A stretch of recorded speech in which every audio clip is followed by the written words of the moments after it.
kita akan sambut firman Tuhan dengan satu pujian.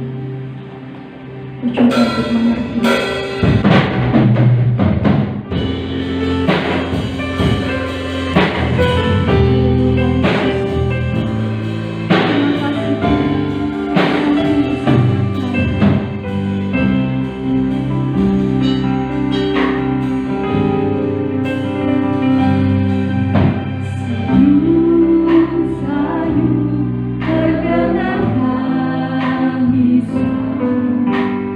Di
dari hari ke hari membawa hidup kami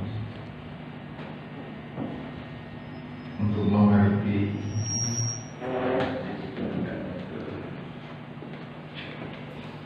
terima kasih kiranya kasih dan anugerah Tuhan terus berlimpah atas kami, menerangi hati kami, menerangi pikiran kami, sehingga kami memahami, mengerti, untuk kami menjadi pelaksana dari kehendak-Mu Bapa. Perlindungan-Mu nyata di tengah-tengah kami, kekuatan-Mu nyata di tengah-tengah kami. Biarlah Roh-Mu bekerja di tengah-tengah kami, mengerjakan pikiran kami, mengerjakan hati kami, sehingga kami menjadi pribadi lepas pribadi yang memiliki kelembutan hati sampai rancangan Allah sempurna tergenapi di dalam hidup kami. Dalam nama Tuhan Yesus Kristus kami sambut firman. Amin.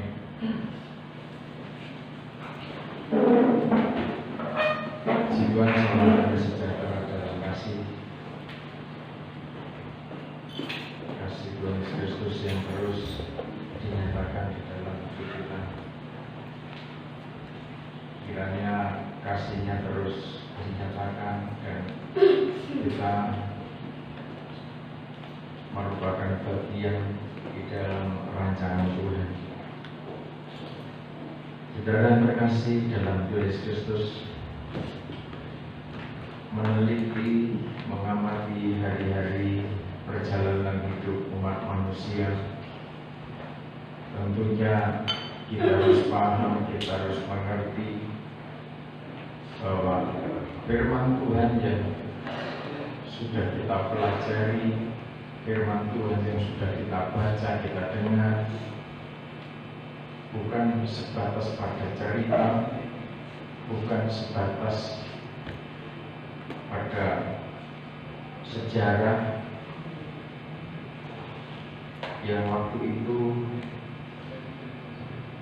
tentunya sejarah itu dijalani oleh hamba-hambanya, oleh orang-orang kudusnya yang mendapat kesempatan menjadi pelaksana, penerima nubuat dan melaksanakan firman Tuhan. Saudara yang terkasih dalam Tuhan, untuk memahami lebih jauh bagaimana firman nubuat, saksian nubuat itu menjadi nyata di dalam hidup kita, kita harus berjuang untuk masing-masing pribadi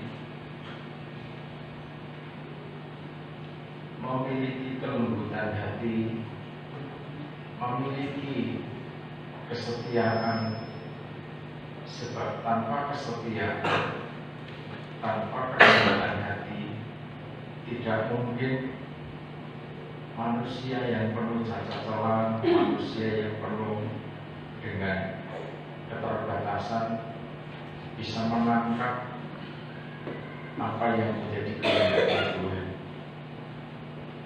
Saudara yang terkasih dalam Tuhan, kalau kita meneliti setiap peristiwa yang terjadi dari hari ke hari, tentunya tidak semakin reda.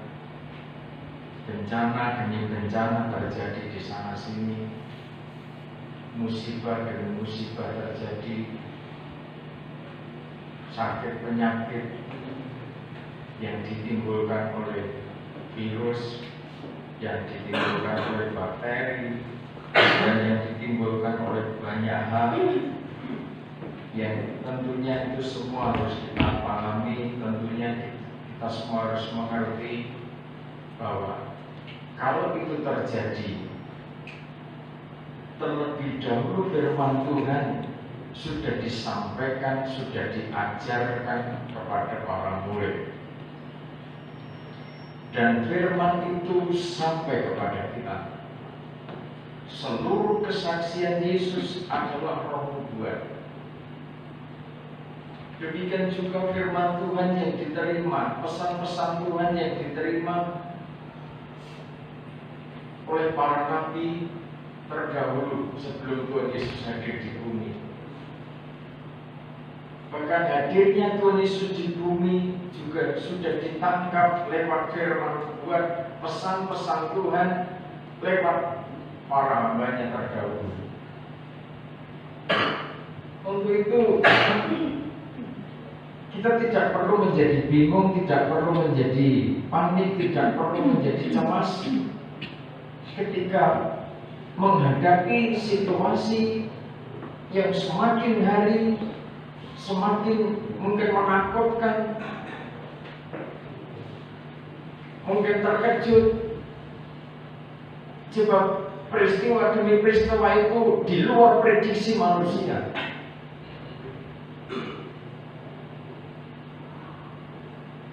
Di luar perkiraan manusia. Manusia boleh merencanakan, manusia boleh memperkirakan bahwa akan terjadi seperti ini, terjadi seperti itu. Tetapi keterbatasan manusia itu pun juga tidak bisa menembus apa yang menjadi kehendaknya Tuhan. Menyikapi semua yang terjadi dan akan terjadi pada akhir zaman, satu perkara kita harus kembali kepada firman. Kenapa itu terjadi? Kapan itu terjadi? Kejadian itu menjadi nyata, terjadi nyata di bumi. Apa yang harus kita kerjakan? Kadang-kadang ketika firman disampaikan, manusia kurang percaya. Manusia kurang begitu meresponi. Dianggapnya itu sejarah, dongeng yang tidak mungkin terjadi. Dengan keangkuhannya manusia berusaha menolak pesan-pesan Tuhan. Dengan kekerasan hatinya manusia berusaha menjauhkan diri dari apa yang namanya firman Tuhan. Apalagi ketika manusia ditegur, apalagi ketika manusia dibawa kepada satu kehidupan, satu tatanan kehidupan yang sesuai dengan aturan Tuhan. Manusia cenderung berbantah-bantah. Manusia cenderung menolak. Manusia cenderung berdalih. Apalagi kalau manusia itu sudah punya kekuatan yang namanya materi. Apalagi manusia kalau sudah punya andalan kecerdasan otak. Seakan-akan manusia tidak lagi perlu yang namanya Tuhan. Manusia tidak lagi memerlukan perlindungan, sebab manusia bisa menciptakan perlindungan. Kalau persoalan makan minum, manusia sudah bisa mencari makan. Tetapi manusia tidak pernah berpikir bahwa makanan itu sebenarnya Tuhan yang menciptakan.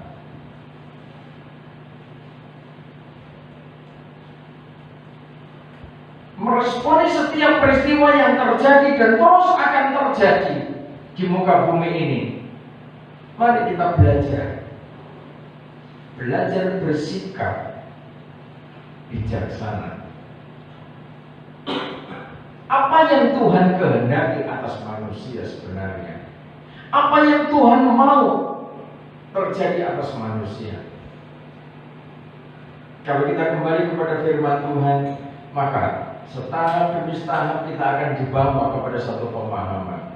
Untuk apa Tuhan memilih kita? Untuk apa Tuhan mempercayakan satu pekerjaan, satu pelayanan, satu apalagi karunia roh, pekerjaan kasih yang ajaib itu. Apalagi ketika Tuhan mempercayakan saudara sebagai imam-imam yang rajani, yang ditebus dari segala cacat celah, yang ditebus dari dosa kita, dari latar belakang kita yang tidak diperkenan Tuhan menjadi umat yang diperkenan Tuhan.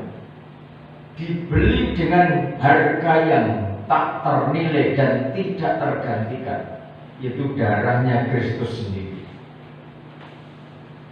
Kalau kita memahami, memaknai sebuah pengorbanan nyawa dan darah, bukan darahnya manusia biasa, darahnya manusia yang suci, darahnya manusia yang sempurna, yaitu Kristus sendiri. Bukan darahnya sembarang orang. Tidak ada manusia yang bisa berkorban untuk menggantikan, menebus dosanya manusia selain Kristus sendiri. Di sebab itu kita pelajari firman nubuat itu, kesaksian Tuhan itu menjadi bagian hidup kita. Kalau kita mengerti, mendapat kesempatan untuk memahami kehendaknya Tuhan itu, maka dari hari ke hari, maka saudara akan dibawa kepada satu tugas misi. Apa tugas misi kita? Menciptakan suasana damai. Sebab ketika saudara menangkap firman nubuat itu, menangkap visi dari Tuhan, bahwa saudara harus mengalirkan, mentransfer aliran-aliran air kehidupan, aliran kedamaian, aliran kerukunan, aliran ketenangan. Amin. Amin. Bukan aliran kebencian, bukan aliran kedengkian, bukan aliran kepahitan hati, bukan aliran perpecahan, bukan aliran yang buruk. Tuhan tidak pernah mengajarkan dan tidak mau murid-muridnya Tuhan Yesus menjadi pribadi-pribadi yang suka mengumpat, suka mencaci maki, suka menjelekkan orang lain, suka mendiskreditkan orang lain. Tuhan tidak mengajarkan hal seperti itu.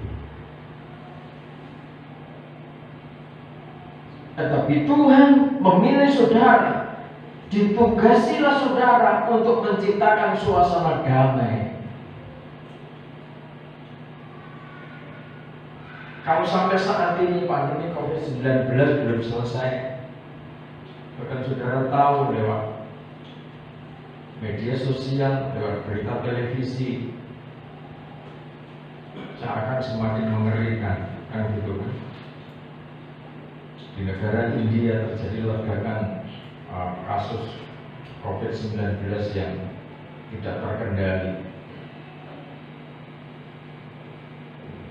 Sarana prasarana kesehatan sangat kewalahan. Dengan penduduk kurang lebih 1,4 miliar,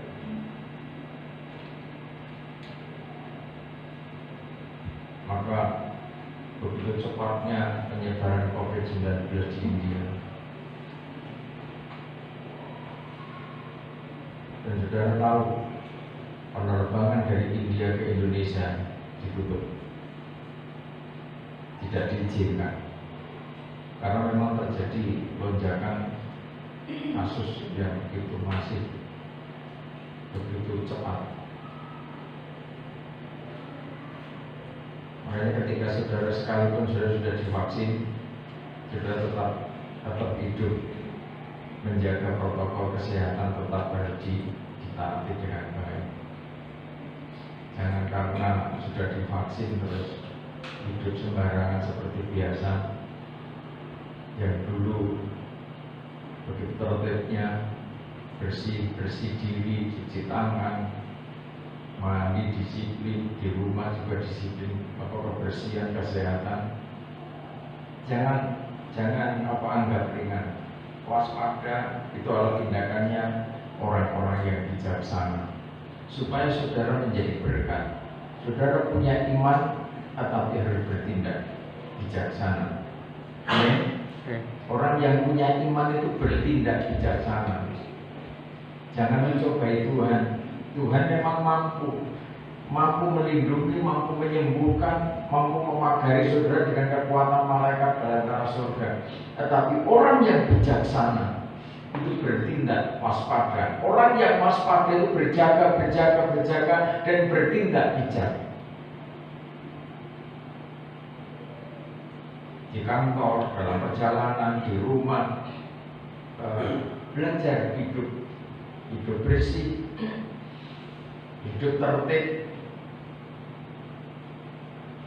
Jangan membiasakan diri tangan kotor langsung biasanya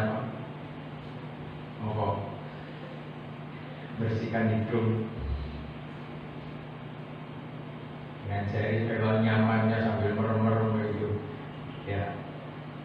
Biasakan diri hidup bersih gimana saja, hati-hati. Ini mau hari raya Idul Fitri, untuk saudara-saudara kita yang merayakan, ketika sudah tidak ada kepentingan, ya seperlunya saja.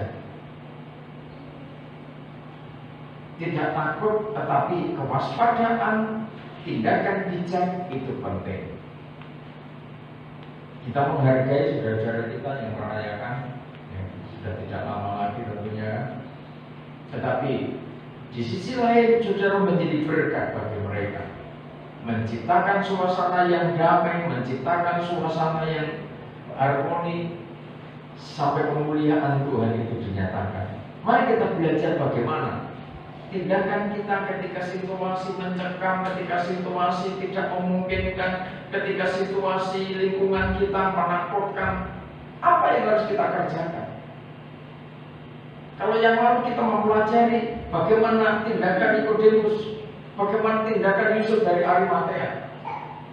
Apa yang dimaksud dari firman itu? Kalau secara lahiriah, mungkin Yusuf Arimatea rugi. Apa yang didapat dari Yusuf? Apa yang didapat dari Nikodemus? Tetapi orang yang menangkap visi, orang yang menangkap tugas tanggung jawab dari Tuhan, sekalipun waktunya begitu singkat, itu berharga di hadapan Tuhan.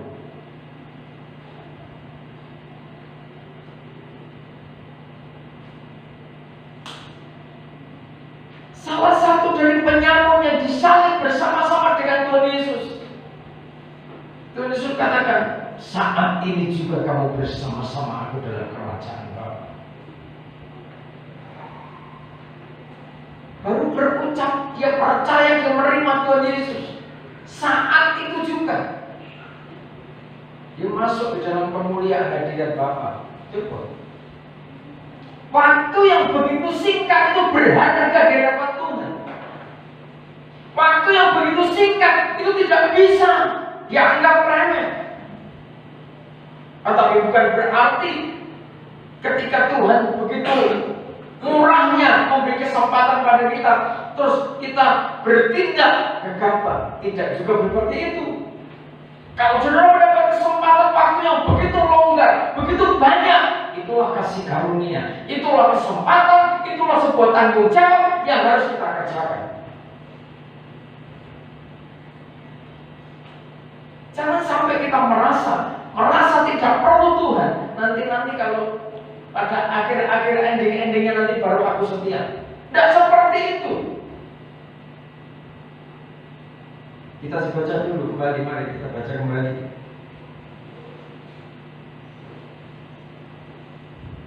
Matius pasal 27.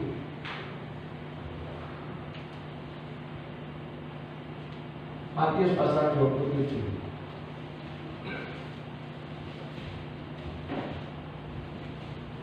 Nah, 57 mulai.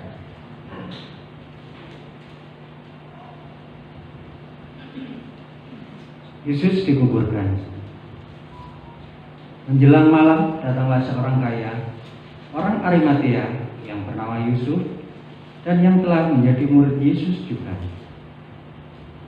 Ia pergi menghadap Pilatus dan meminta mayat Yesus.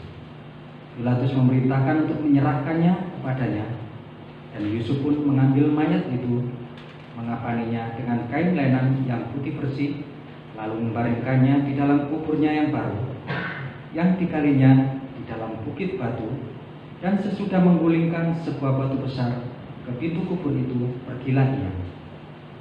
Tetapi Maria Magdalena dan Maria yang lain tinggal di situ, duduk di depan kubur itu. Sampai situ. Ini persiapan tentang kenapa kok Yusuf dari Arimatea baru sadar, baru mengerti, baru bertindak ketika Tuhan Yesus sudah tergantung di kayu salib.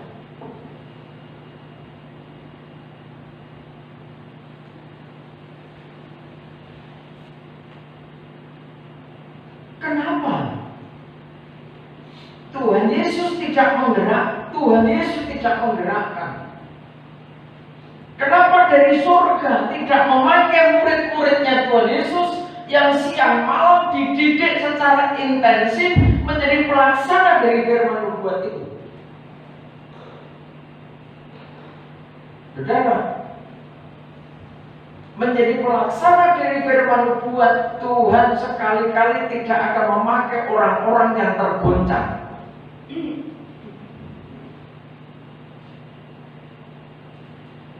Amin. Betul?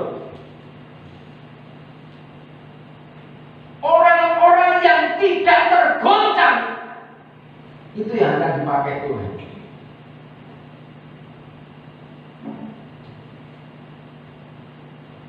Kenapa murid-murid waktu itu tidak ditugasi untuk mengurus mayatnya Yesus? Murid-murid juga sedang menggenapi firman Tuhan. Ketika berbicara punya cerita terkait dengan salib, bahwa Tuhan Yesus pasti disalib menggenapi apa yang dikehendaki Bapa. Waktu itu Petrus mengatakan tidak mungkin itu terjadi. Dan Tuhan menyampaikan, Petrus katakan, sekalipun semua akan terjadi, aku tidak akan tergoncang. Intinya kan begitu. Tetapi Tuhan katakan, sebelum semuanya itu terjadi, Petrus sudah menyangka. Dengan tanda ayam berkokok, Petrus diingatkan kembali tentang bagaimana sebuah kesetiaan. Kegoncangan demi kegoncangan terjadi atas murid-murid. Tidak mungkin kerajaan surga menugasi orang-orang yang sedang menyelesaikan tugas, menyelesaikan pendidikan. Apa itu? Murid-murid sedang tergoncang.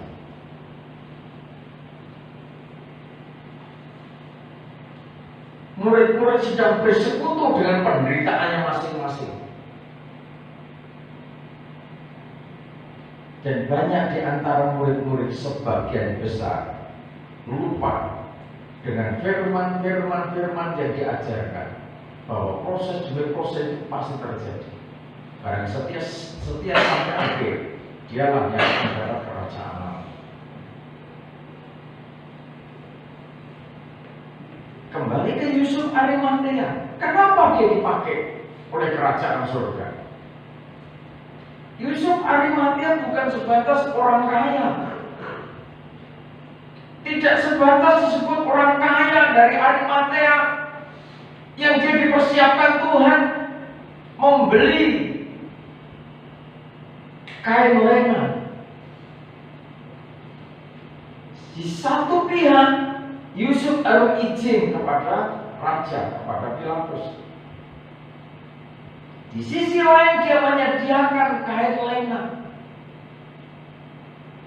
Ini tugas yang harus dikerjakan Yusuf dari Arimatea dan menyediakan tempat pemakaman.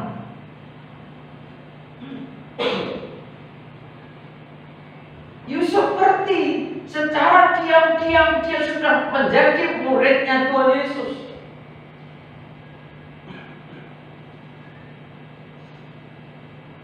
Secara senyap-senyap dia mempribadikan pengajaran ini, kerajaan Allah itu.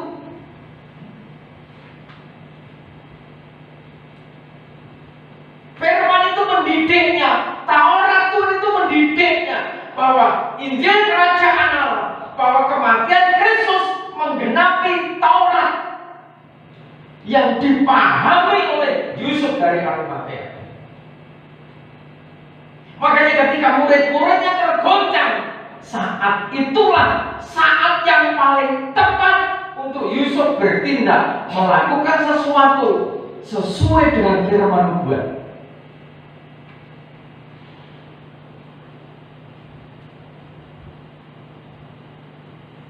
Karena Yusuf ini ngerti, dia menangkap visi, dia ngerti firman Tuhan, dia ngerti hukum Taurat. Bahwa kegenapan dari korban domba jantan sebagai korban-korban binatang dalam hukum Taurat sudah disempurnakan dalam satu korban, yaitu korban Kristus. Untuk menyempurnakan seluruh tahbisan imam-imam. Karena korban menurut hukum Taurat sudah digenapi dalam satu korban, yaitu korban Kristus, maka genap bahwa seluruh dosa umat manusia yang percaya dan menerima kehadirannya, percaya akan kematiannya, menerima pengorbanannya, dosanya sudah dihapus. Dan ada kekuatan untuk memperbarui hidupnya dari hari ke hari. Ditahirkannya dosanya, ditahirkannya kebodohannya, cacat celahnya dari hari ke hari, dibaharui terus sampai kesempurnaannya. Yusuf Arimatea ngerti soal itu, bahwa memang Tuhan Yesus sebagai manusia darah daging harus mati. Dan Yusuf Arimatea ngerti kematian itu hanya 3 hari. Setelah itu akan terjadi kebangkitan. Kalau murid-muridnya ngerti soal ini, menangkap visi kerajaan surga, tentunya murid-murid tidak kabur.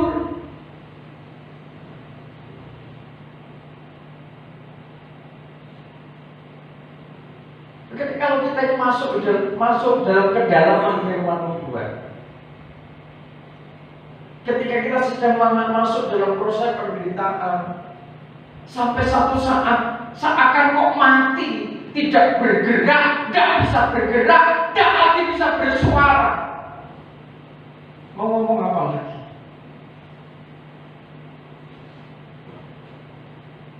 Saudara berdoa mungkin duduk tok, duduk saja, air mata keluar, tidak bisa ngomong lagi. Ucapan syukur terus mengalir bersama-sama dengan air matamu. Ucapan terima kasih karena perlindungan Tuhan, karena mujizat Tuhan, karena kuasa Tuhan yang terlampau dahsyat itu, dengan tiada henti-hentinya. Kalau saudara paham, tetapi kalau tidak paham dalam situasi seperti itu, kondisinya seperti murid-murid, perlu waktu lagi. Harusnya bangkit bersama gurunya, harusnya bangkit bersama gembalanya, tetapi justru perlu waktu lagi. Prosesnya diperpanjang lagi. Karena apa? Ketika proses kematian justru tidak ada di tempat, menjauhi proses itu. Yusuf Arimatea sangat paham persoalan firman nubuat ini. Sehingga sekalipun orang mungkin berpikir, untuk apa Yusuf berbuat bodoh seperti itu? Mungkin orang berkata begitu.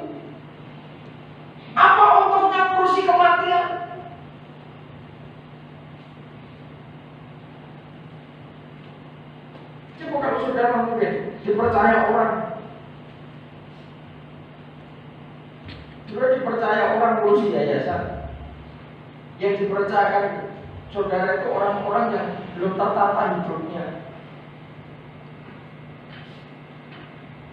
Kan saudara harus notok, saudara didik dengan sabar, dengan penuh kasih, dengan penuh kerelaan, apapun. Nanti masih ada orang mau-maunya. Apa untungnya? Kau tidak dapat gaji.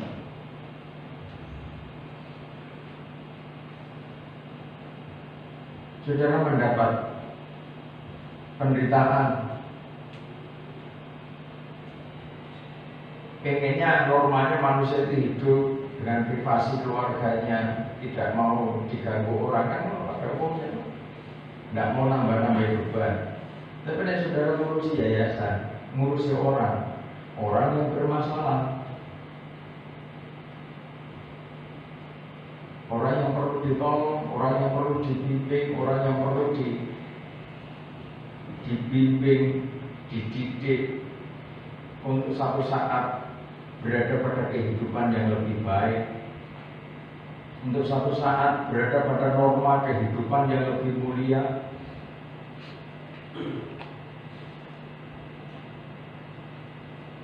Ketika Yusuf bertindak demikian, mungkin banyak orang-orang yang mencibir. Selama kegerakan demi kegerakan, Yusuf ini tidak pernah tampil, tidak pernah menampakkan diri. Pelayan di bidang apa tidak perlu.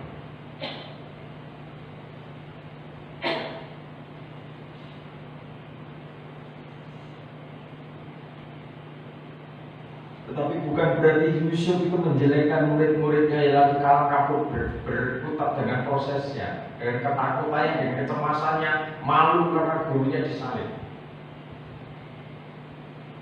Saking pusingnya murid-murid tidak bisa menangkap bahwa kematian hanya 3 hari, lupa. Seringkali manusia ketika menghadapi kesulitan demi kesulitan lupa bahwa firman itu ya dan amin, bahwa proses demi proses pasti selesai. Meningkatnya sebuah tatanan kehidupan ada proses, ada kebangkitan di balik kematian itu. Tapi seringkali manusia menjadi lupa ketika penderitaan yang dirasakan hanya penderitaan. Coba andai kata ingat bahwa di balik penderitaan memang klimaknya kematian. Di balik kematian ada suatu kebangkitan yang luar biasa. Yusuf bertindak dengan tepat sesuai petunjuknya Tuhan. Yang diperlukan mayat apa? Yang diperlukan adalah kain lenan yang putih bersih.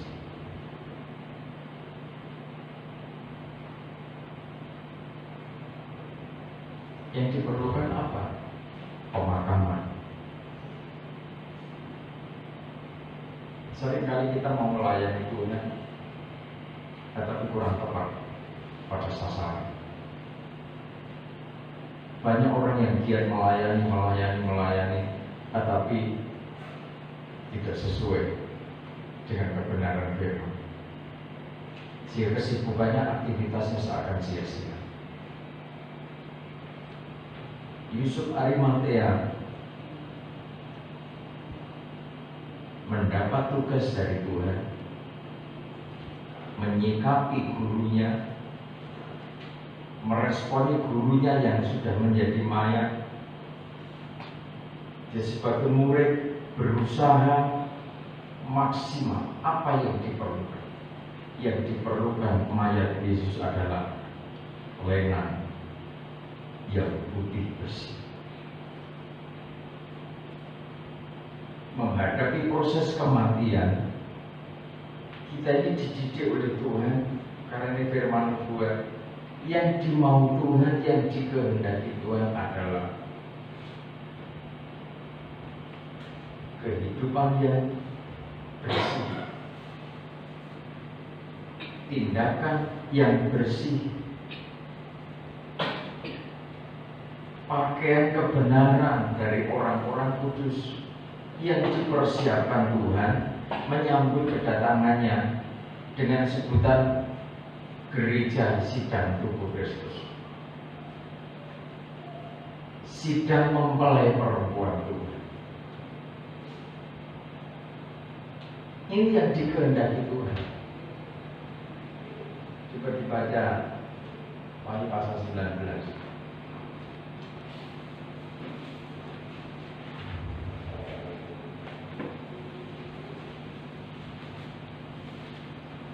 Coba ini karena saya pakai jas, apa memang setelahnya tidak pas? Asik. Setelahnya tidak pas, apa? Jangan-jangan setelahnya setelan panas. Karena saya sedang pakai jas, ini udah tambah lock. Coba setelahnya dimasuk. Nah, menurut saya kok panas. Karena setelannya tidak pas, kan itu ada grade, ada apa ini, dapur, ada otomatis, terus tidak hanya dihidupkan tapi di setelannya pas, supaya enak. Karena aku panas. Oke, Wahyu pasal yang ke-19 ayat yang ke-6 mulai.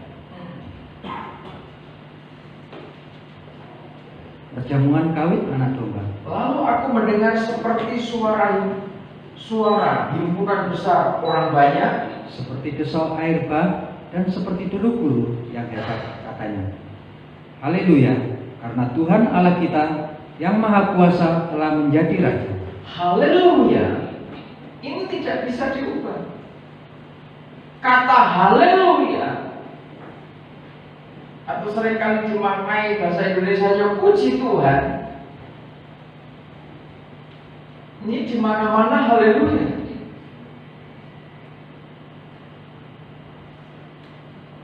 Satu kata yang mengandung makna memuja, mengagungkan kedahsyatan kerajaan surga yang bertahta di sana pribadi yang setia, yaitu Tuhan sendiri. Marilah kita bersukacita dan bersorak-sorai Dan memuliakan Dia, karena hari perkawinan anak domba telah tiba dan pengantinnya telah siap sedia. Dikatakan pengantinnya Tuhan telah siap sedia. Siapa pengantinnya Tuhan? Gereja sidang tubuh Kristus, jemaat Tuhan yang dipersiapkan dalam kurun waktu yang cukup lama. Dikatakan sudah siap,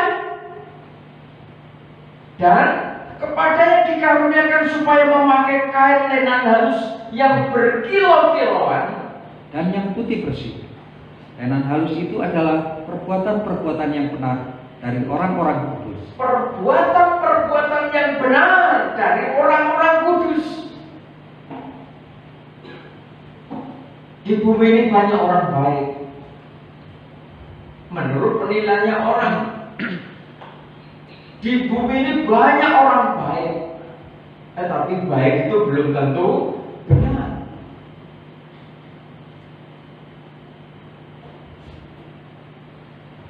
Yusuf menyediakan kain lenan halus, putih bersih. Wahyu pasal 19 dikatakan berkilau-kilauan.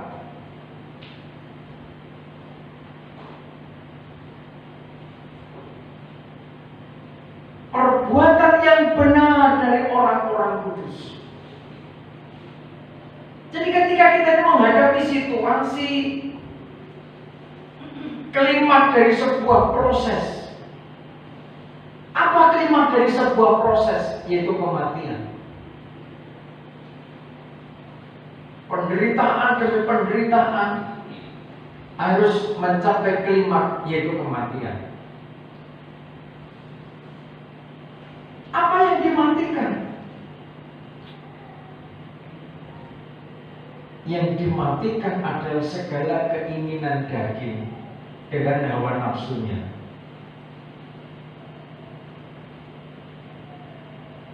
Sebab yang menderita Selama proses demi proses adalah jasad badan ini.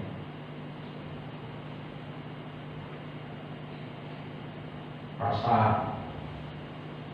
pedih, rasa perih, dan juga perasaan yang takut, khawatir, malu. Itu ketika murid-murid di Yerusalem awalnya mengikuti. Begitu penangkapan Tuhan Yesus yang dimotori oleh Yudas Iskariot, mulai peristiwa malam itu penangkapan Tuhan Yesus, murid-murid mulai kacau pikiran.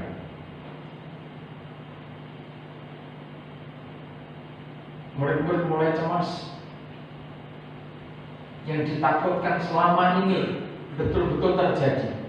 Padahal Tuhan Yesus sudah menyampaikan banyak hal bagaimana ketika peristiwa itu terjadi.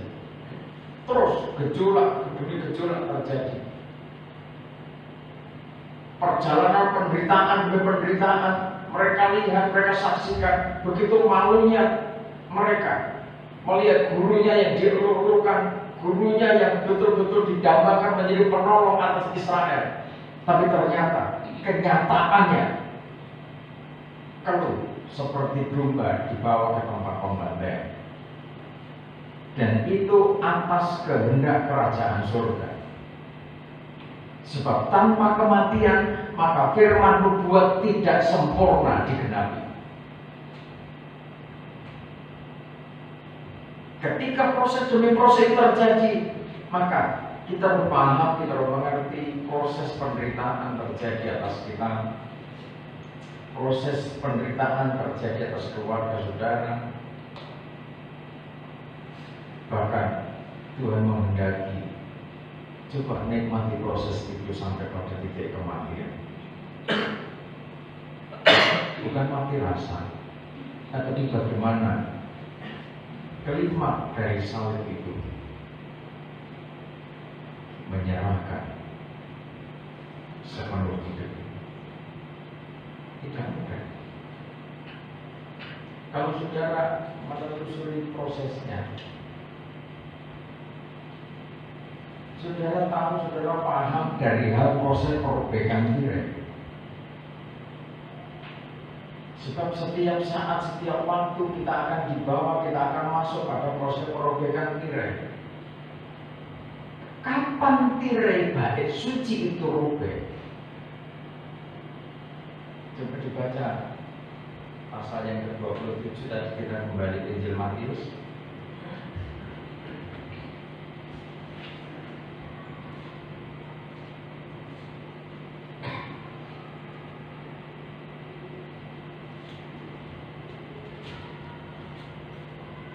Ayat 45.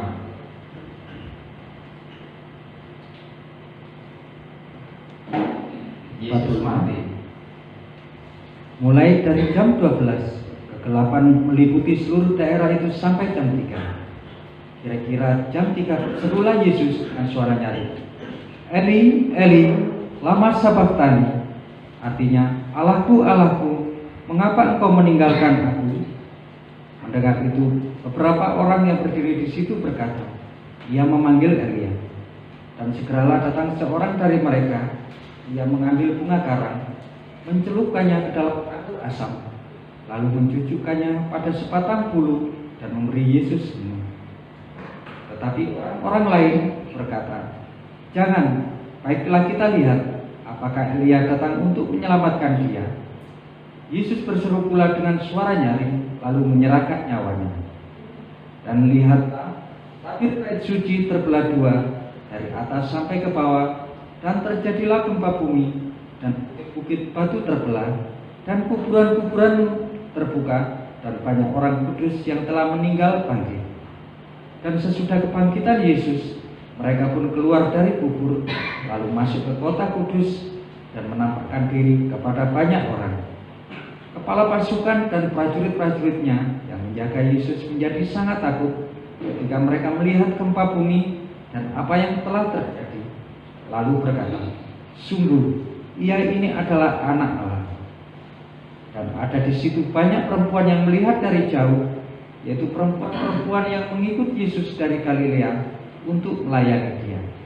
Di antara mereka terdapat Maria Magdalena dan Maria ibu Yakobus dan Yusuf dan ibu anak-anak Zebedeus. Yang ada di situ termasuk agak lengkap. Saya katakan agak lengkap. Murid-muridnya tidak ada, tidak lengkap. Ada yang jauh, ada yang dekat. Ketika peristiwa kematian Yesus terjadi, di sini kita bisa mengambil satu pelajaran firman nubuat yang dikerjakan Tuhan Yesus. Kesaksian Yesus, perjalanan Yesus adalah roh nubuat. Kapan tirai bait Allah itu robek?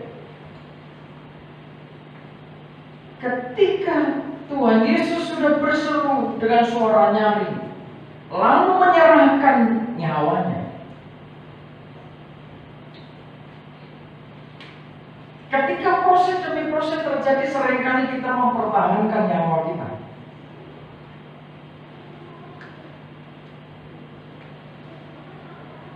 Kita terus berpikir bagaimana solusinya. Oke, tidak salah, tetapi tidak pernah terucap berserah penuh pada kekuatan otoritas Tuhan.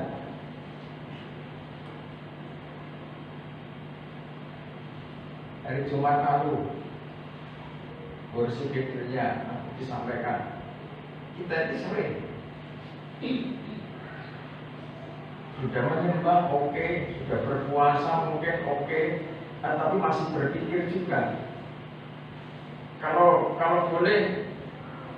boleh tahu siapa yang akan nolong kita, gitu kan? Iya, memang Maria Magdalena satu tim itu juga begitu.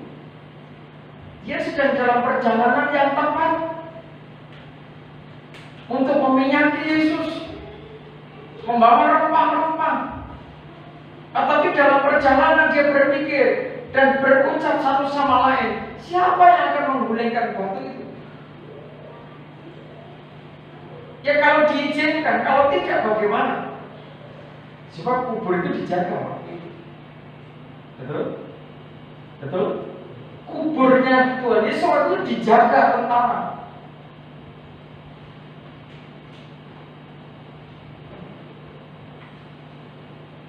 Tapi obrolan mereka dalam perjalanan, perempuan-perempuan Yerusalem katakan, siapa yang akan menggulingkan batu itu? Seringkali ketika saudara berdoa, berserah pada Tuhan, saudara masih bertanya-tanya, siapa yang akan nolong kita?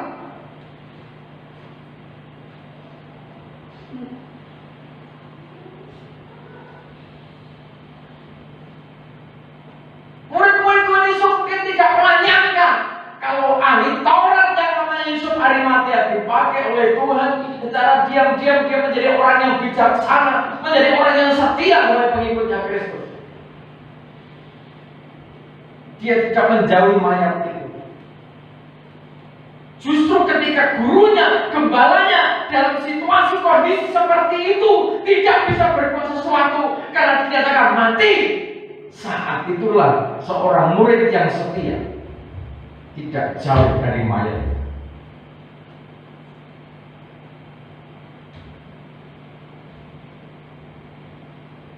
Kematian hanya 3 hari.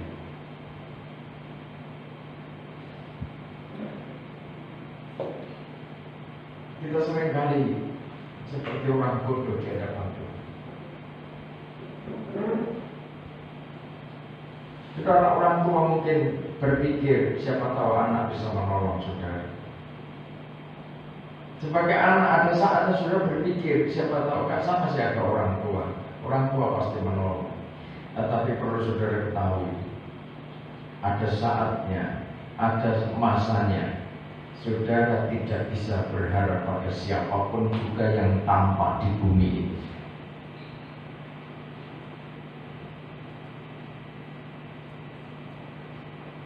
Ada saatnya saudara sampai pada didikan khusus dari Tuhan untuk saudara belajar fokus mengandalkan Tuhan. Bahwa Tuhan yang kuasanya tidak terbatas itu mampu mengatasi persoalan saudara. Tanpa saudara tahu siapa yang akan menggulingkan masalah. Sekian puluh tahun saya ada di Mojokerto, saya banyak merasakan hal seperti itu.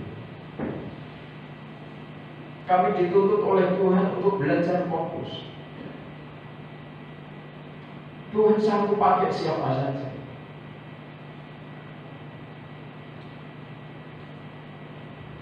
Dalam situasi, dalam kondisi apapun juga. Ketika kita belajar memahami sebagai seorang pelayan-pelayan Tuhan,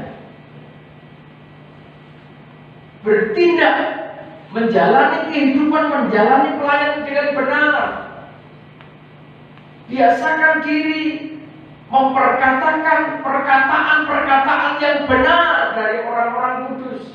Selayaknya sudah dipilih menjadi orang-orang kudus, perkataan yang benar, perkataan yang membangun, perkataan yang mempersatukan, perkataan yang tidak memecah belah, perkataan yang tidak menghancurkan, perkataan yang tidak menimbulkan akar pahit, tetapi perkataan demi perkataan yang bijak, perkataan yang penuh hikmat untuk membangun kesatuan tubuh Kristus. Dalam situasi-situasi yang semakin sulit, dunia diperhadapkan pada situasi yang semakin sulit. Perlunya saudara sebagai imam-imam, sebagai jemaat, sebagai keluarga kerajaan, keluarga yang tangguh, suami yang tangguh, istri yang tangguh, anak yang tangguh. Dengan cara bagaimana? Lakukan, perkatakan perkataan-perkataan yang benar. Itu meterainya orang kudus. Jadi tidak bisa disebut orang kudus kalau perkataanmu tidak benar. Kalau perkataanmu ngaco, apalagi mencaci maki orang, mengkritik, ngasih masukan silakan, mengkritisi orang silakan. Tapi ada manusia itu yang memang modelnya seperti itu. Apa yang dikerjakan orang lain di matanya tidak pernah benar.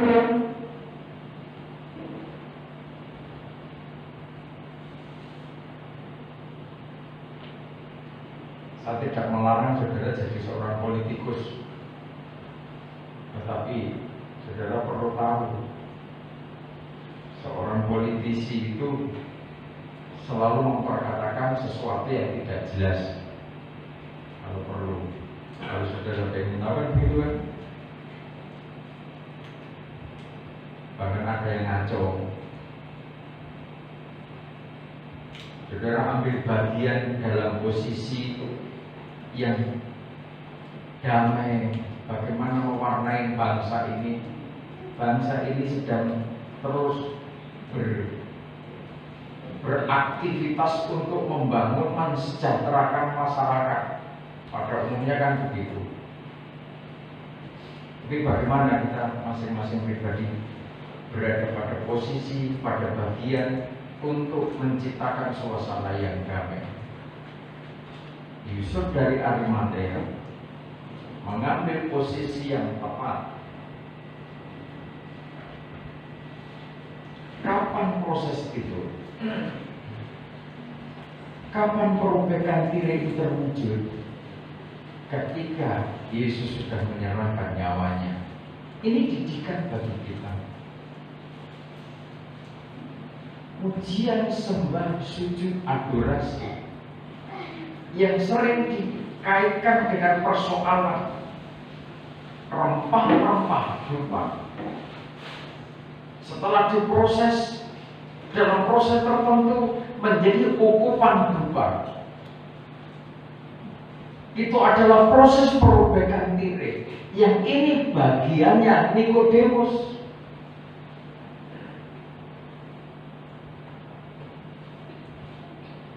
Yusuf dari Arimatea bagiannya melakukan perbuatan-perbuatan yang benar. Jadi kalau saudara merindukan hidup, apalagi yang rindu sampai hidup sampai Tuhan datang. Saudara menghantar anak cucu saudara, siapa tahu dapat kesempatan hidup sampai Tuhan datang. Menjadi mempelainya Tuhan. Sidang mempelai Tuhan. Sementara dia adalah tubuhnya. Gereja yang hidup sampai Tuhan datang adalah gereja Tuhan yang siap menyusuri proses salib, siap menyusuri proses kematian, mematikan segala keinginan daging dengan segala hawa nafsunya, dimatikan, diserahkan pada kekuatan korban Kristus, kekuatan mezbah korban bakaran. Dengan tujuan apa? Supaya tirai itu robek dari atas ke bawah. Selamanya manusia tidak akan bisa berkemenangan. Kunci untuk manusia berkemenangan ketika manusia sudah menyerahkan nyawanya. Ketika nyawanya sudah diserahkan, maka kekuatan dari surga itu yang akan merobek, akan menghancurkan segala keinginan daging dengan segala hawa nafsunya. Dengan begitu, yang didambakan manusia menjadi nyata. Apa itu kebangkitan? Jadi kalau saudara merindukan kebangkitan, mari kita masing-masing berjuang.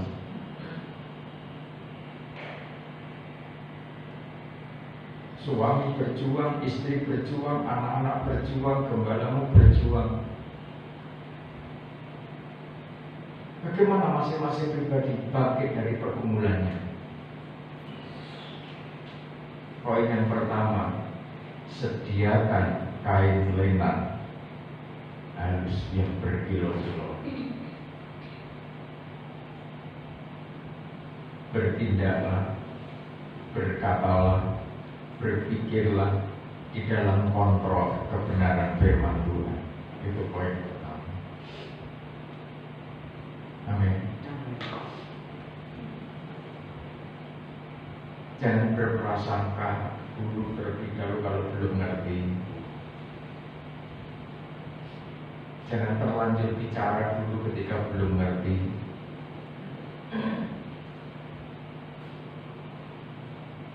Sebab kalau kita begitu nanti firman Tuhan disampaikan, saudara sudah salah paham. Kalau tidak paham,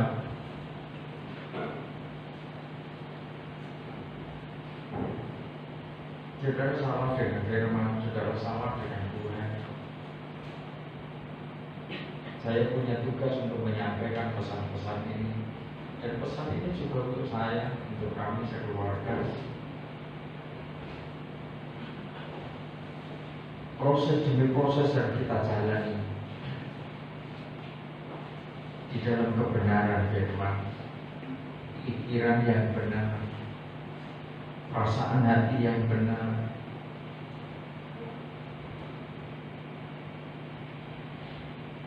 itu modal untuk kita bangkit.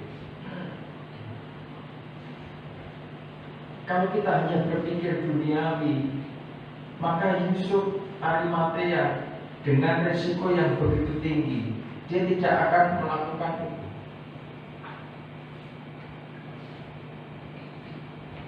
Bagaimana kebenaran itu menjadi nyata di dalam hidup kita? Kalau kita sampai saat ini seakan-akan kita kadang berpikir terlalu berat, berkata sudah hati-hati, berpikir sudah hati-hati, perasaan sudah dijaga hati-hati, terus apa lagi?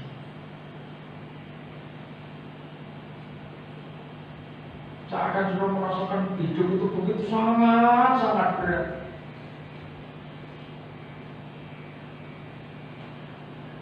Mengharapkan sehingga seakan orang itu tidak ngerti. nggak ngerti beban saudara.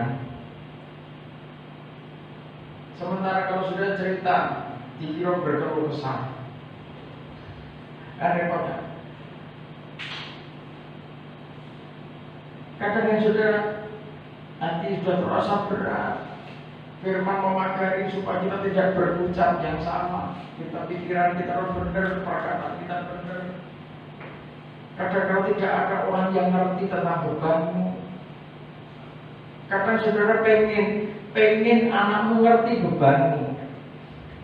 Tetapi kadang kalau sudah juga tidak bisa cerita juga dengan anak.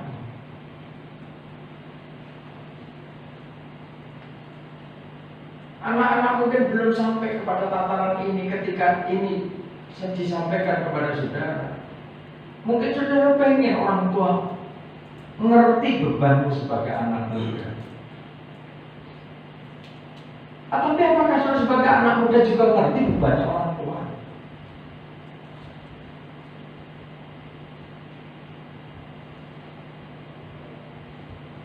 Jika kadang orang tua hanya duduk terdiam,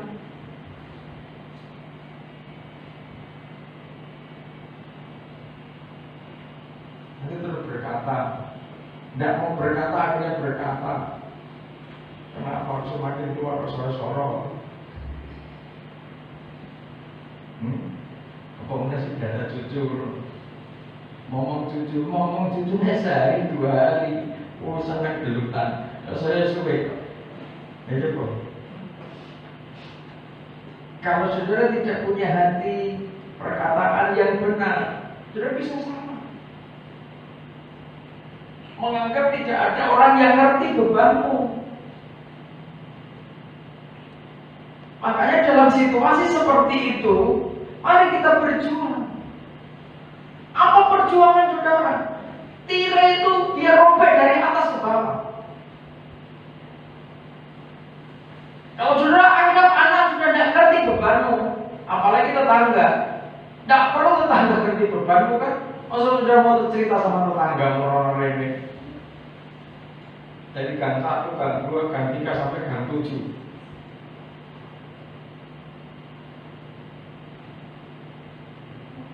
Datang. Kalau pikiranmu benar, tindakanmu benar, laksana kain lenan halus yang berkilau-kilauan. Kita sedang meminta lenan halus yang berkilau-kilauan itu.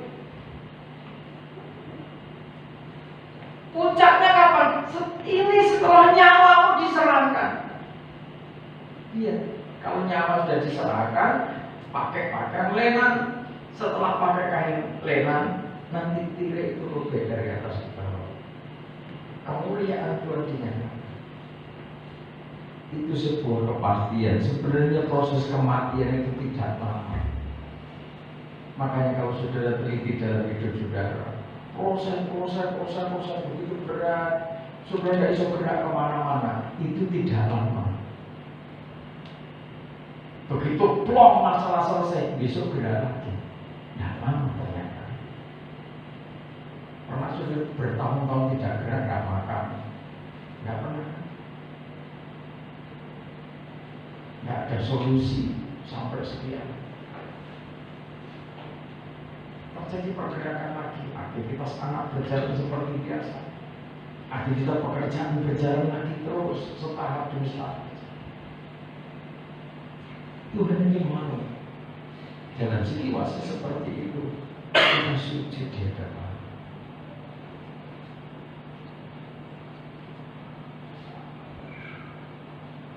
Contoh kayak mumet, selamanya mumet, nanti perkataan semakin lantur.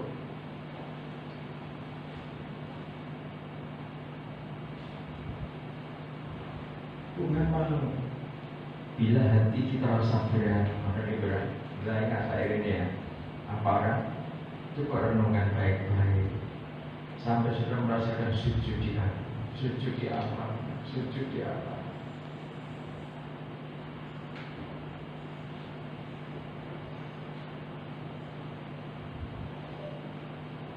Ini bagian Yusuf Arimatea, belum bagiannya Nikodemus.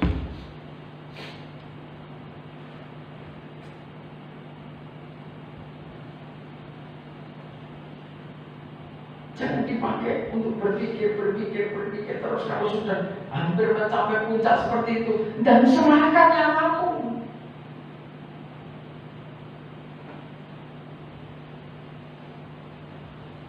Ke depan sudah tidak akan mampu mengandalkan apa yang ada pada saudara. Selain saudara sujud di altar.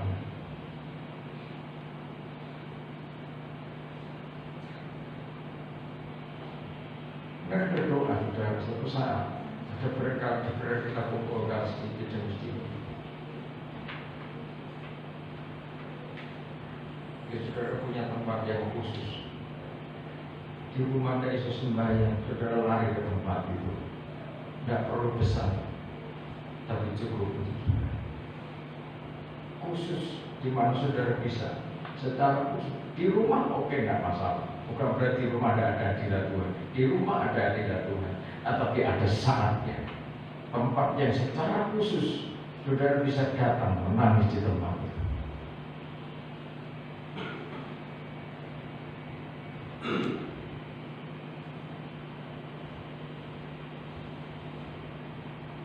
Ketika saudara sujud dengan beban yang tak terlepaskan seakan-akan, coba belajar mendengar apa yang diperkatakan Tuhan dalam hati.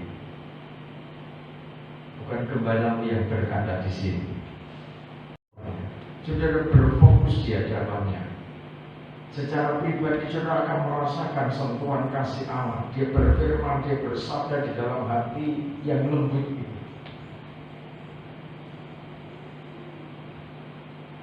Di sana tidak ada kepala atas rumah tangga. Di sana tidak ada istri yang luar biasa itu. Di sana tidak ada pemimpin. Yang ada di sana ada hamba yang setia dan bijaksana.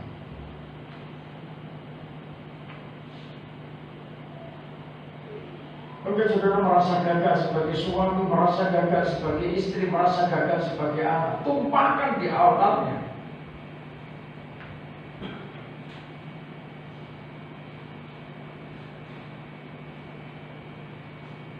Bisa kita masing-masing coba kita naikkan pujian ini. Bila hati terasa berat, tak seorang pun mengerti beban. Untuk kita semakin memahami, semakin mengerti bagaimana ketika sudah itu membawa hati, membawa diri, sampai rancangan Tuhan itu betul-betul menjadi nyata di dalam hidup.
sekali terlepas dari pikiran kita, bahwa Tuhan akan mengerjakan sesuatu yang di luar rencana kita, yang di luar angan-angan kita, pikiran kita.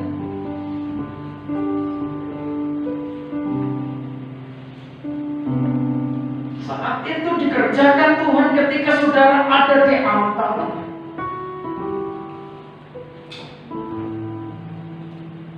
Ketika saudara sudah mengangkat tanganmu, inilah aku Tuhan.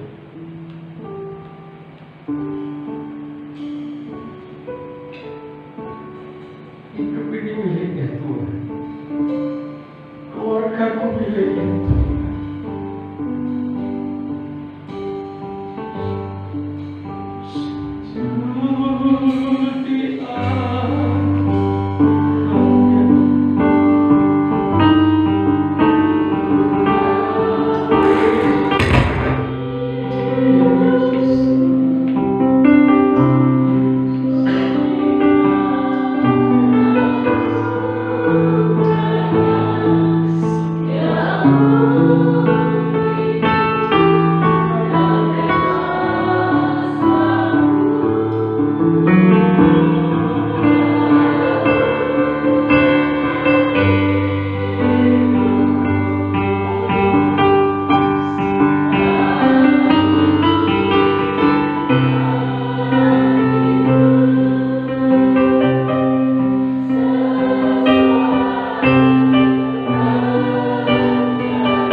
Mempersiapkan sebuah kebangkitan.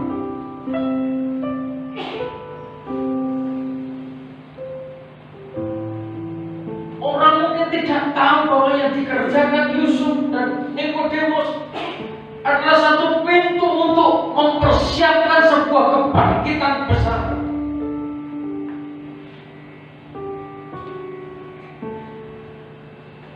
Jika sekalipun waktunya begitu singkat,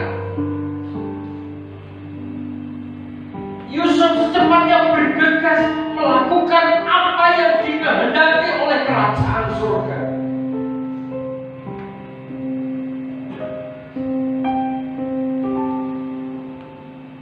Seringkali mungkin saudara menangkap visi yang dari Tuhan untuk saudara kerjakan dalam situasi-situasi yang begitu mepet seakan terjepit.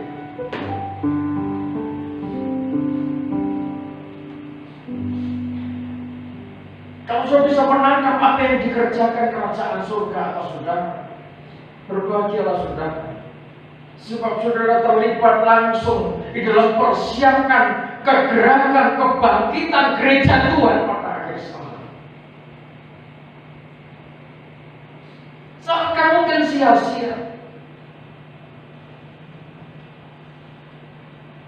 Rempah-rempah yang dibawa Nikodemus bukan kecil jumlahnya, bukan kecil nilainya.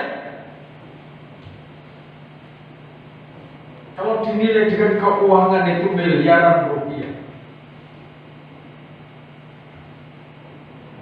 Tapi Yusuf ngerti, Nikodemus ngerti, dia paham, dia orang-orang yang menangkap visi tentang pembangunan tubuh Kristus pada akhir zaman.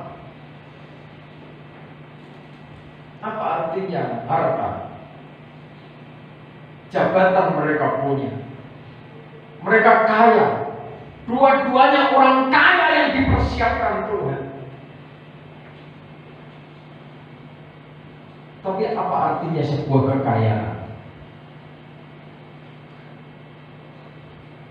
tanpa kelembutan hati, tanpa penyerahan diri, tanpa kerelaan? Memaknai firman, memaknai sejarah ini, Tuhan mau supaya saudara datang ke altarnya membawa rempah-rempah,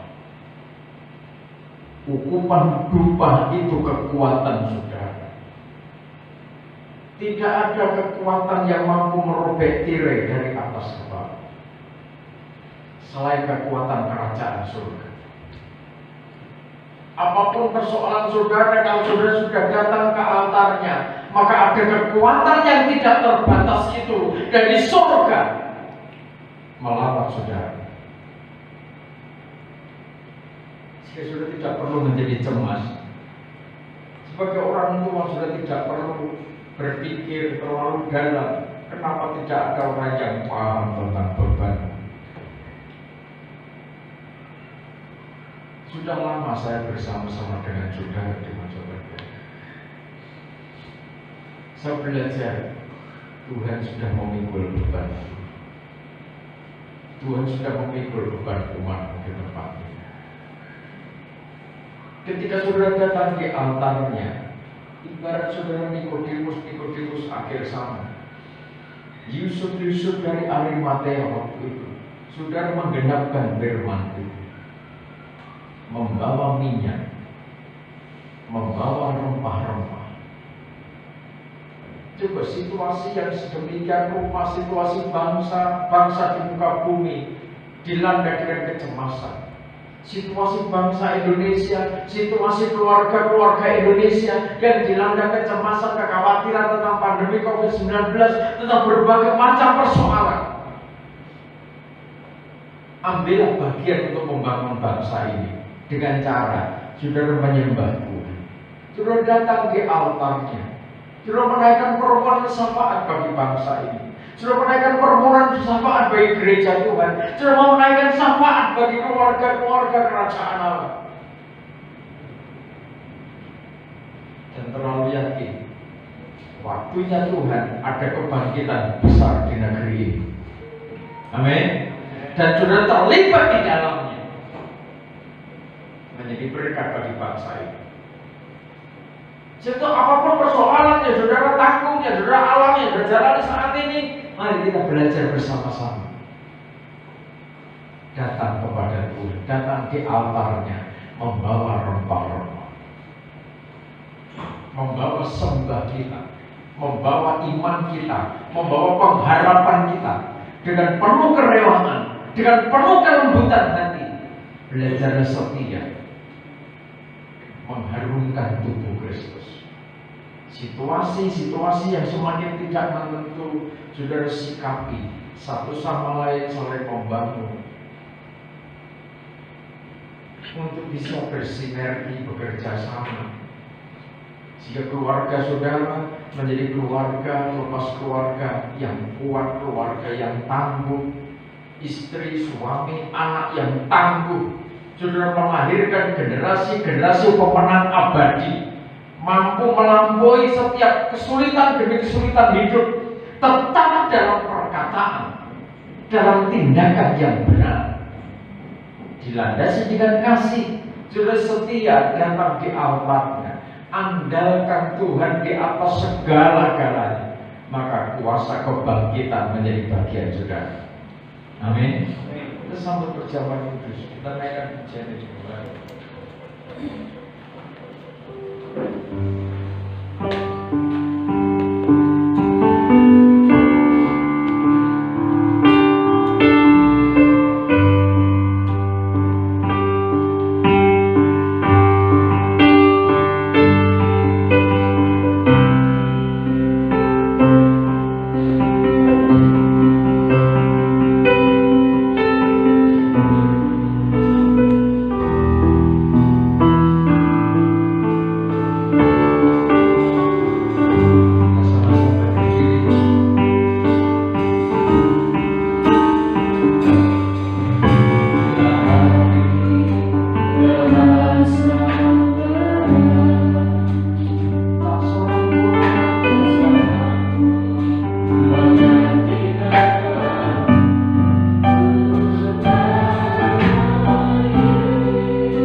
kesempurnaan pengorbanan Kristus, mentahirkan kita, menebus dosa-dosa kita, membebaskan kita dari belenggu dosa dan maut, sampai kita mendapatkan keselamatan yang kekal. Di bumi ini kita terlindung, kita diberkati, diselamatkan, dan keselamatan kekal itu juga menjadi bagian kita. Dengarkan firman Tuhan. Dan ketika mereka sedang makan, Yesus mengambil roti, mengucap berkat, memecah-mecahkannya, lalu memberikannya kepada murid-muridnya dan berkata, ambillah, makanlah, inilah tubuhku. Dalam nama Tuhan Yesus Kristus.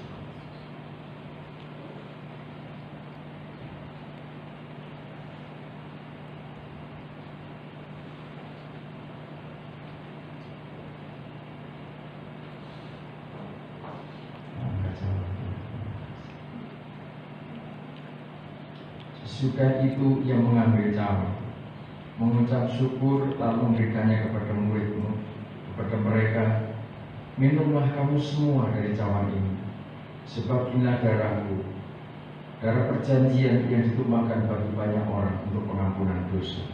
Dalam nama Tuhan Yesus Kristus. Persilakan Pak Yudi berdoa.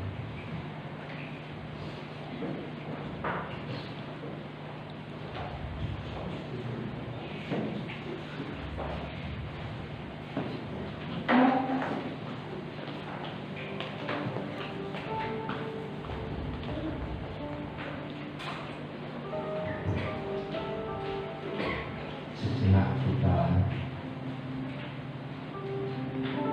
lantunkan kembali pujian, sujud di hadapan kita.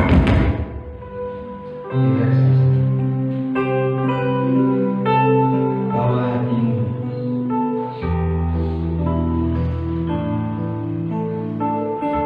bawa jiwamu menghadap Dia, menghadap Allah yang kudus.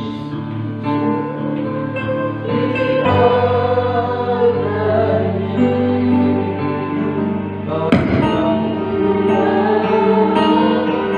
bawa hatimu, karena bawa hatimu, bawa jiwamu, kasih yang nanti ada transfer kasih dinyatakan. Tiada yang mampu membelenggu orang-orang kudusnya. Percaya itu. Tuhan telah mengubah hidupmu, hidup orang-orang kudus. Percaya kuasanya nyata. Oh Tuhan, oh sujud di hadapan Bapa, inilah orang-orang kudusmu. Persembahkan jiwaku, persembahkan hatimu, Tuhan. Engkau Allah yang layak disembah. Engkau Allah yang mampu, Tuhan, melepaskan belenggu setiap hidup kami, setiap hidup orang-orang kudusmu di tempat ini, Tuhan. Oh, anak-anak dibebaskan daripada kuasa dosa untuk kuasa Yesus. Kuasa nyata atas kehidupan orang-orang kudusmu. Oh, Yesus. Percaya, percaya.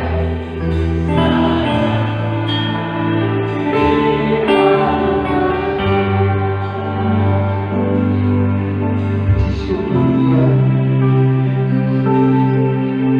Anda yang telah benar-benar membawa jiwamu, membawa rohmu menghadap Dia. Tuhan telah melegakan jiwamu, Tuhan telah melegakan hatimu. Jika masih ada hati yang terbelenggu, percaya, datang kepadanya.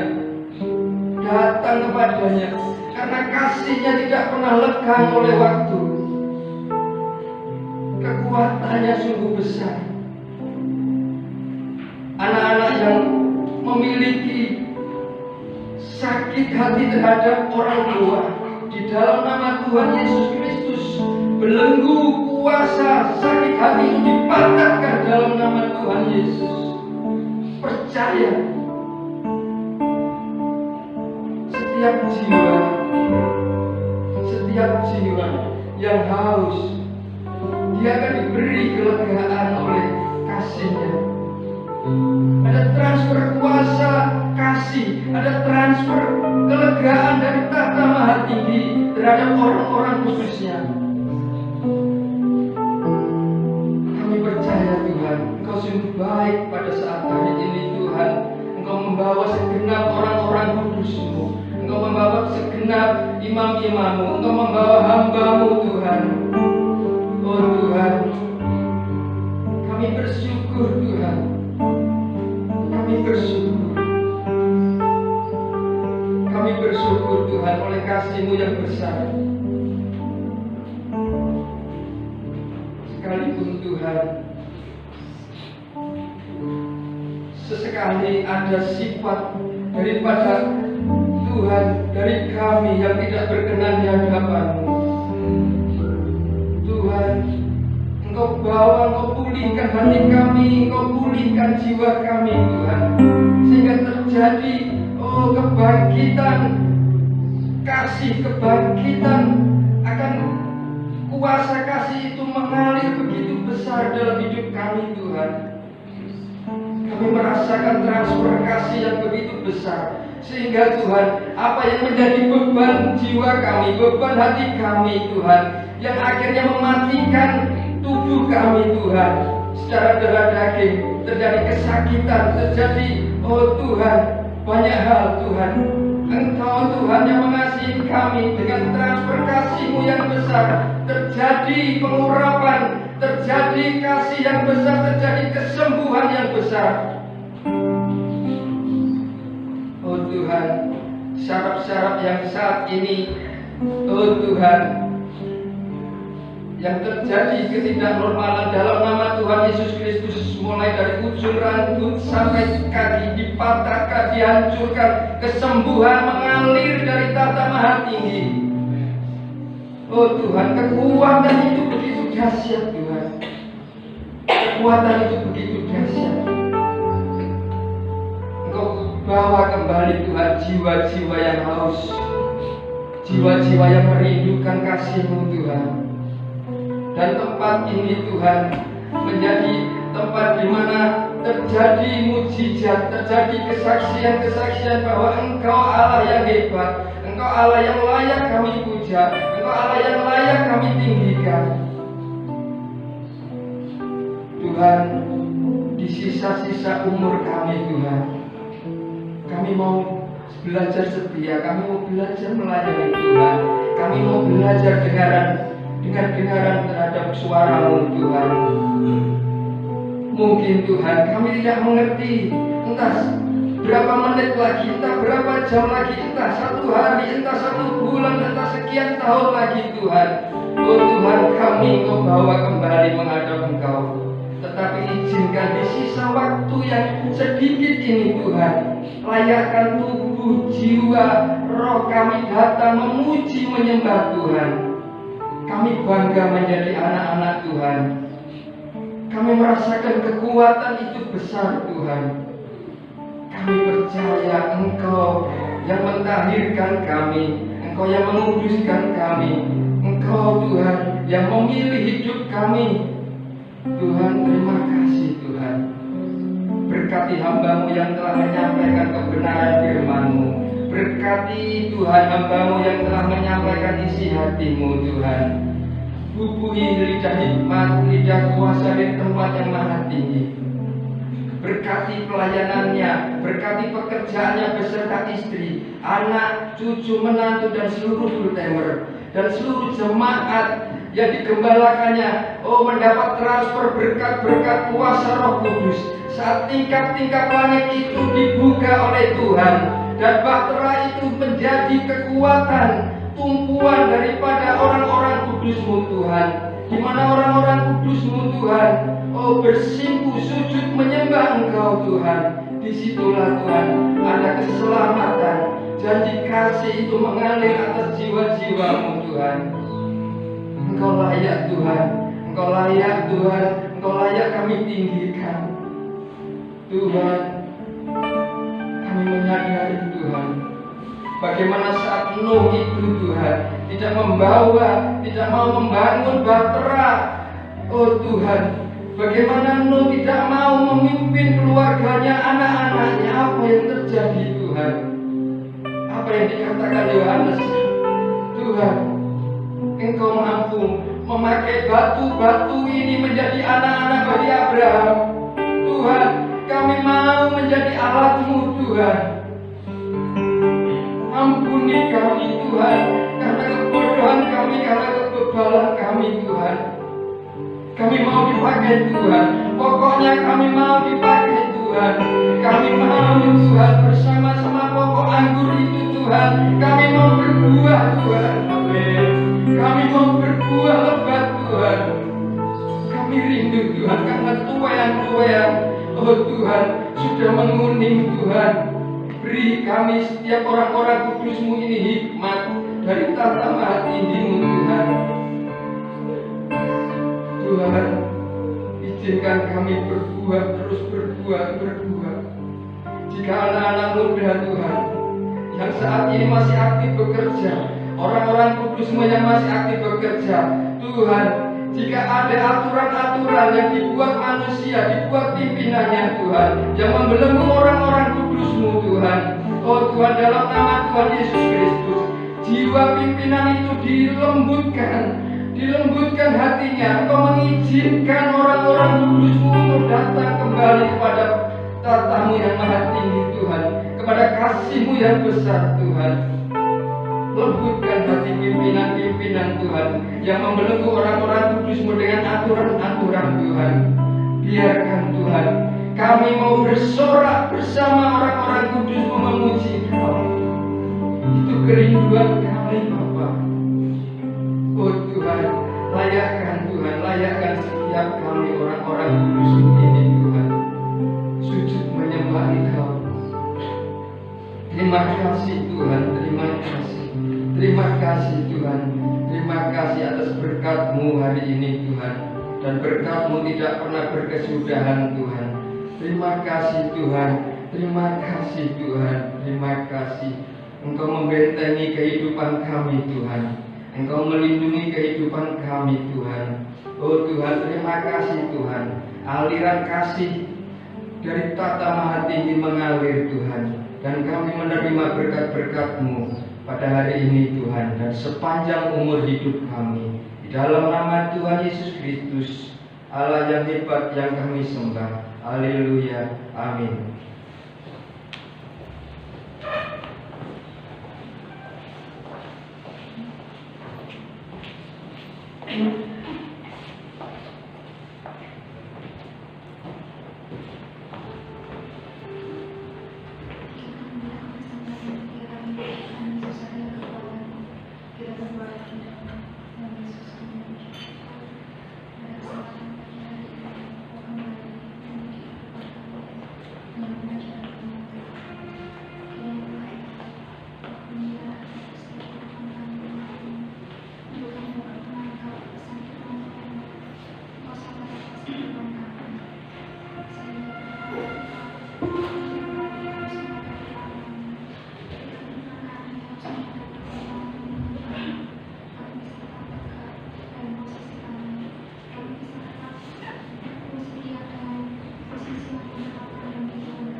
Sucikan putuskan segala persembahan kami menjadi persembahan yang layak dan berkenan di hadapan Tuhan. Kristus kami berdoa. Haleluya.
Yesus adalah bersyukur bagi Tuhan Yesus Kristus, Imam Besar Agung yang sudah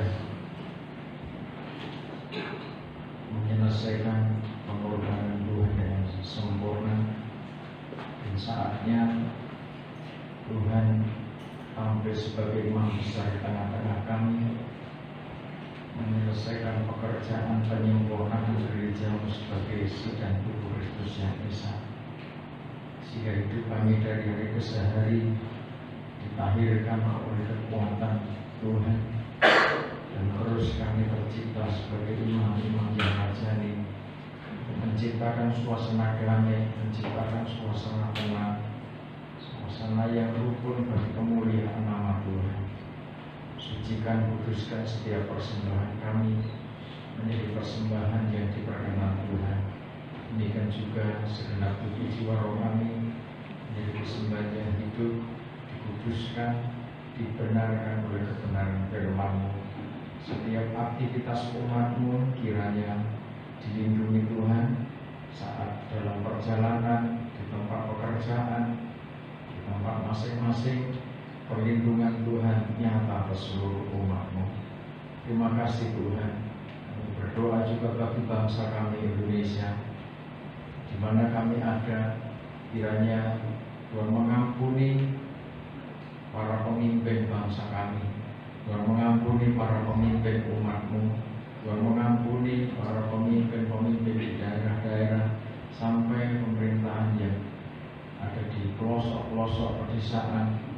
Kami percaya ketika pengampunan Tuhan nyata di tengah-tengah kami, maka kekuatan, kesehatan, perlindungan Tuhan juga Engkau nyatakan atas bangsa kami.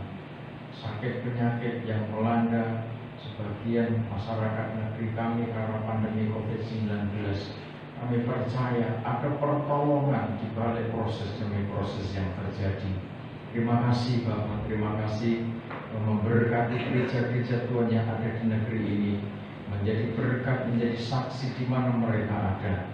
Demikian juga umat di tempat ini dan menjadi berkat. Mereka yang bekerja di kantor pemerintahan, di kantor perusahaan, yang berdagang, yang bercocok tanam, yang beternak, apapun aktivitas yang Tuhan percayakan untuk mereka kerjakan, kiranya menciptakan suasana damai, menciptakan suasana keberkatan di mana umat berada. Terima kasih Tuhan. Kiranya segala kuasa, kekayaan, kekuatan, hikmat, hormat, kemuliaan, dan puji-pujian Kau nyatakan, Kau berkatkan ke seluruh umat-Mu, sehingga umat dapat memuliakan Tuhan, dapat melayani Tuhan bagi kerajaan Allah di bumi. Di dalam nama Yesus Kristus, cahaya kasih-Mu memancar di tempat maha tinggi, membawa hidup kami dari hari ke hari menuju kepada kesempurnaan